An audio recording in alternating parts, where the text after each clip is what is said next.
আসসালামু আলাইকুম, সবাইকে মেঘাচ্ছন্ন দিনে স্বাগতম। আজ আমরা আমতলী থেকে 70 কিলোমিটার দূরে যাব মিষ্টি খেতে। সেটি হচ্ছে খুব বিখ্যাত একটি মিষ্টি, মিজান ভাইয়ের মিষ্টি। দিনটি ছিল সত্যি অসাধারণ, কারণ ছিটা ছিটা বৃষ্টি হচ্ছিল, মেঘাচ্ছন্ন, আর এর ভিতর আমরা বাইক চালিয়ে এত দূর যাওয়াটা সত্যি অসাধারণ একটা অভিজ্ঞতা ছিল আমাদের জন্য। দেখতে পাচ্ছেন সামনে গলাচিপা, জায়গাটার নাম দেখে হয়তো কেউ ভয় পেতে পারেন। এটি একটা উপজেলার নাম। আমতলী উপজেলায় কয়েকটা মিষ্টির দোকান আছে বিখ্যাত, সেটি শুধু অঞ্চল ভেদে, যেরকম মায়ের দ মিষ্টান্ন ভান্ডার এবং যতীনের মিষ্টান্ন ভান্ডার। কিন্তু আজ আমরা একটা নতুন অভিজ্ঞতা অর্জন করতে যাচ্ছি, সেটি হচ্ছে আমাদের পটুয়াখালীর সেই বিখ্যাত মিজান ভাইয়ের মিষ্টির দোকানে।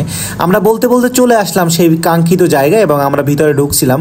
ভাই ভিতরে ঢোকার পরই তো দেখি সেই আজব কাণ্ড। ভাই এত মিষ্টি, মনে চাচ্ছিল আমাদের আমতলী উপজেলার মানুষের জন্য সব মিষ্টিগুলো আমি নিয়ে যাই। তো চাচ্ছি এলাকার মানুষের জন্য এই মিষ্টিগুলো নিয়ে সবাইকে খাওয়াই, কিন্তু কাজ হবে কি, আমার পকেট যে শূন্য, তাই প্ল্যান করছিলাম যে ভাই কবে নেওয়া যায় আমতলী উপজেলার জন্য এই মিষ্টিগুলো।